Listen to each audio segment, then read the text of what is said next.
Isa sa mga patok na summer activity ang pagsuscuba diving. Pero kakaiba po ang pagdadive sa Malapascua Island sa Cebu dahil may makakasama po kayong mga pating.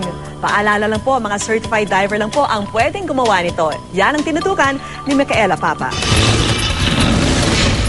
Sa Malapascua Island sa hilaga ng Cebu, maaaring makakita ng pating araw-araw.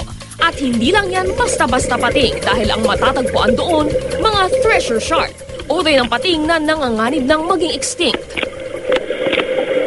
May oras ang scuba diving para sa kakaibang shark encounter na ito.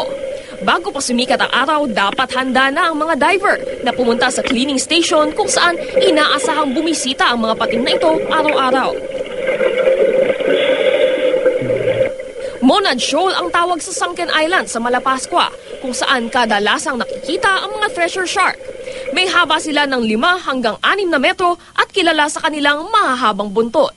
Pero hindi lang treasure sharks ang makikita sa Malapascua dahil maging white-tip sharks suki na rin doon.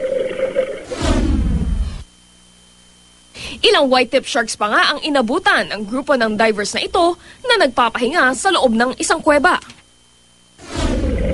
Bagamat hindi maituturing na agresibo ang mga pating sa Malapascua, hindi pa rin basta-basta pwedeng mag-dive doon.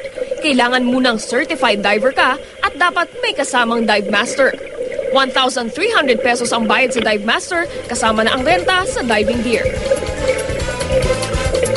Micaela Papa, nakatutok, 24 oras.